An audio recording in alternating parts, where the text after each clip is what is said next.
Hello friends, आप सभी का हमारे चैनल पर एक बार फिर से हार्दिक स्वागत है एक नए वीडियो के साथ, जिसमें हम करने वाले हैं प्रश्नावली 1.3 का प्रश्न नंबर 3। तो प्रश्न नंबर 3 में हमें दिया हुआ है, सिद्ध कीजिए कि निम्नलिखित संख्याएं अपरिमेय हैं। तो हम शुरू करते हैं फर्स्ट पार्ट से।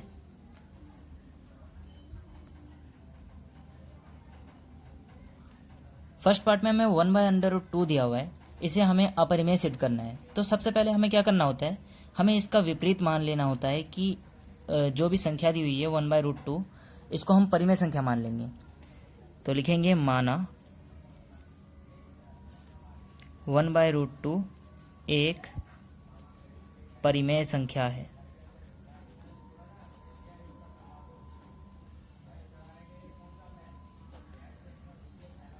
अब परिमेय संख्या जो होता है उसे हम P/Q के फॉर्म में लिखते हैं। तो परिमेय संख्या होने के कारण यहाँ हम लिखेंगे 1/√2 बराबर P/Q। तो 1/√2 किसके बराबर हो जाएगा, P/Q के। यहाँ पे हम लिख देंगे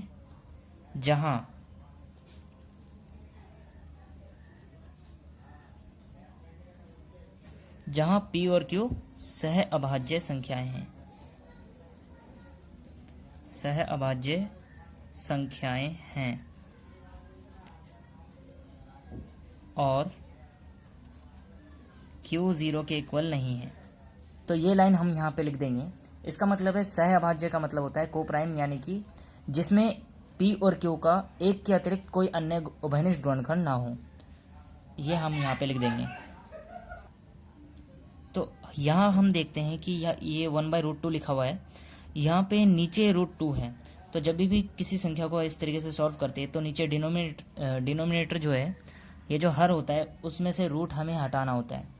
तो √2 में से इस रूट को अगर हम हटाना चाहें तो इसके लिए हमें इसका रैशनलाइज करना पड़ेगा, यानी कि हर का परिमेयकरण करना होगा। तो हर का परिमेयकरण करने के लिए किस तरीके से करेंगे, पहले लिखेंगे हम 1/√2।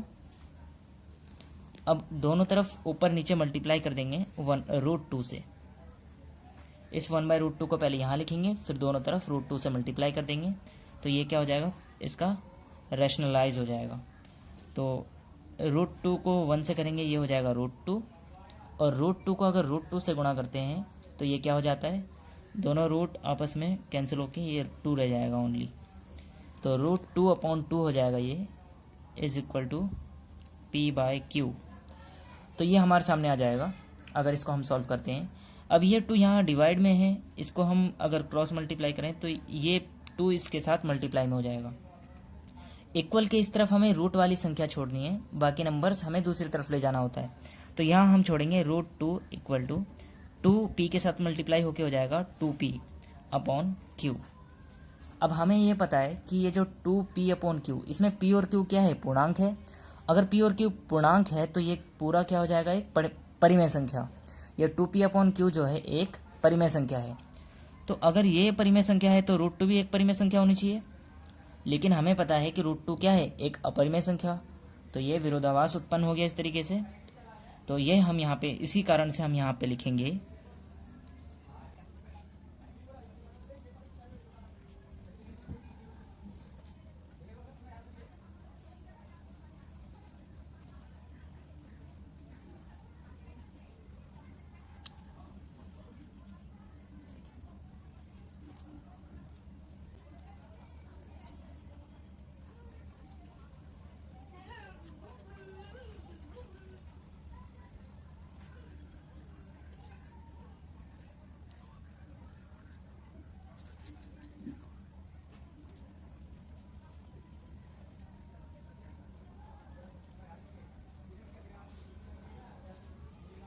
तो यहाँ हम लिखेंगे, यहाँ P तथा Q पूर्णांक है, इसलिए 2P/Q एक परिमेय संख्या है। तो यहाँ हम देखते हैं 2P/Q जो है क्या है, एक परिमेय संख्या, क्योंकि ये P और Q पूर्णांक है। तो ये अगर परिमेय होगा तो ये भी परिमेय होना चाहिए, दोनों इक्वल में है। लेकिन हमें पता है कि √2 क्या है, एक अपरिमेय संख्या। लेकिन ये परिमेय संख्या यहाँ पे शो हो रहा है, जो कि विरोधाभास है, परिमेय संख्या ये नहीं है। यानी कि हमने जो स्टार्टिंग में कल्पना की थी वो क्या है, गलत थी। तो हम यहाँ लिख देंगे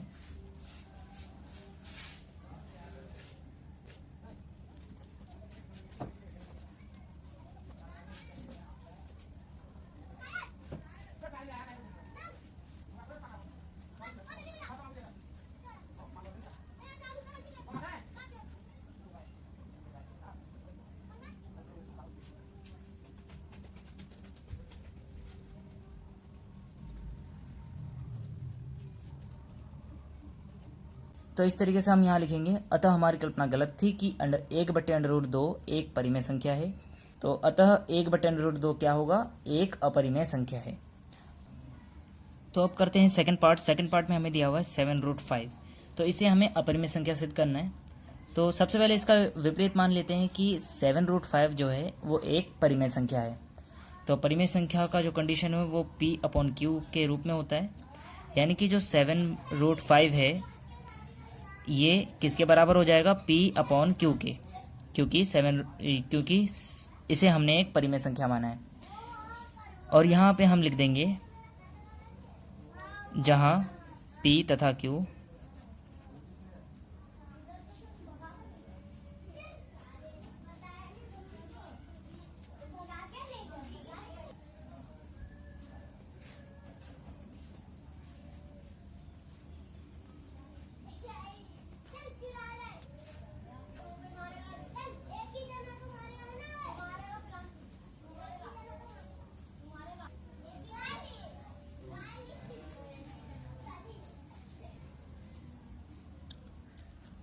जहाँ P तथा Q सहभाज्य संख्याएं हैं और Q 0 के बराबर नहीं है।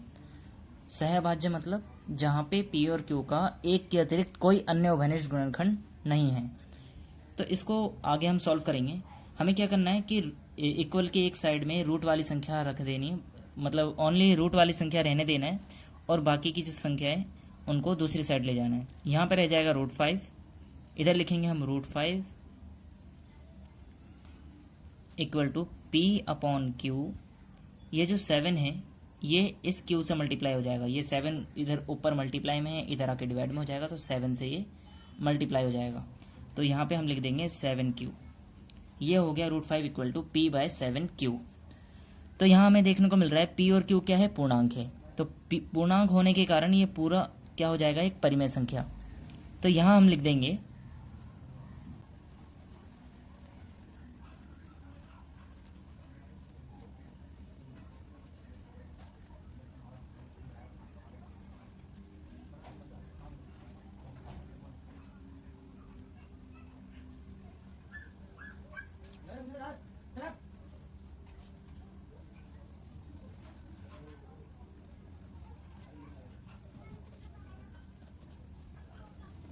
तो यहाँ हम लिखेंगे कि P/7Q जो है ये एक परिमेय संख्या है। अगर ये एक परिमेय संख्या है तो इसके इक्वल में जो संख्या होगी वो भी एक परिमेय संख्या होगी। तो √5 भी क्या है, परिमेय संख्या होगी। तो यहाँ हमने लिख दिया कि P/7Q एक परिमेय संख्या है, इसलिए √5 भी एक परिमेय संख्या होगी। लेकिन क्या √5 एक परिमेय संख्या है? तो हम जानते हैं कि √5 क्या है, एक अपरिमेय संख्या है। तो ये अपरिमेय संख्या है, इसीलिए ये क्या हो जाएगा, विरोधाभास हो जाएगा। स्टार्टिंग में हमने इसको एक परिमेय संख्या माना था, लेकिन ये किसके इक्वल में हो गया, ये √5 के इक्वल में हो गया, जो कि अपरिमेय संख्या है, यानी कि ये एक विरोधाभास हो गया है। तो यहाँ हम लिख देंगे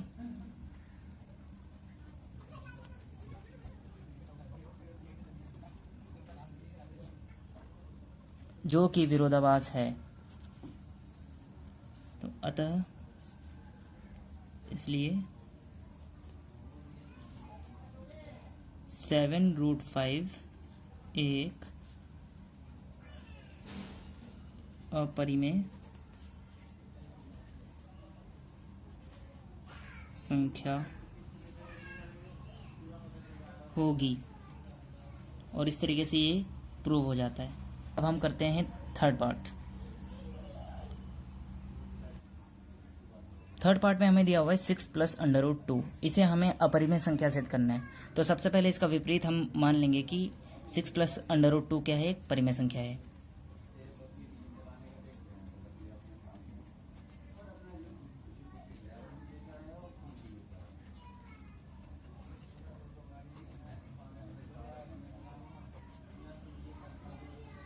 तो हमने सबसे पहले लिख दिया, माना 6 + √2 एक परिमेय संख्या है। तो परिमेय संख्या होने के कारण यहाँ पे हम लिखेंगे 6 + √2 किसके बराबर होगा, P/Q के। और यहाँ हम लिख देंगे जहाँ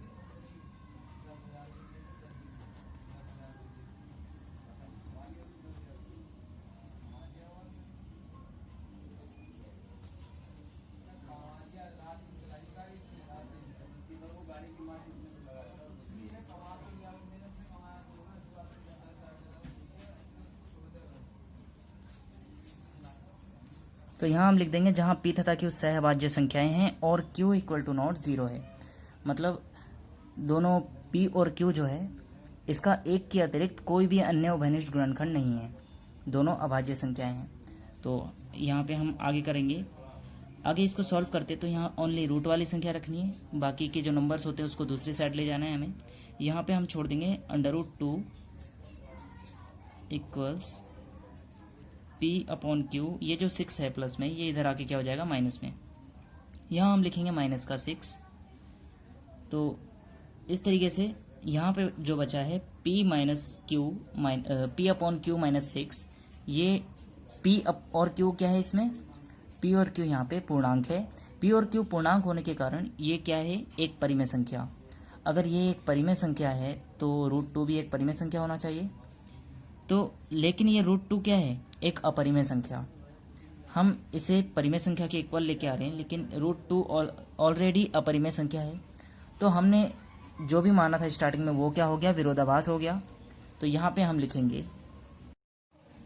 यहाँ p और q पूर्णांक है, इसलिए p/q माइनस 6 एक परिमेय संख्या है, अतः √2 भी एक परिमेय संख्या होगी। ये परिमेय संख्या है तो ये भी क्या होगा, परिमेय संख्या। लेकिन वास्तव में यह अपरिमेय संख्या है, इसलिए क्या हो जाएगा, जो कि विरोधाभास है। अतः हमारी कल्पना गलत थी। कौन सी कल्पना गलत थी, कि हमने जो माना था कि 6 + √2 एक परिमेय संख्या है, ये कल्पना हमारी गलत थी। इसीलिए 6 + √2 क्या हो जाएगा, एक अपरिमेय संख्या। तो इस तरीके से ये क्वेश्चन कंप्लीट होता है। अब अगर आपको कोई भी इस क्वेश्चन से रिलेटेड डाउट हो तो प्लीज़ कमेंट सेक्शन में हमें ज़रूर बताएं। तो अब मिलते हैं नेक्स्ट वीडियो में अगले पार्ट के साथ। तब तक के लिए जय हिंद, जय भारत।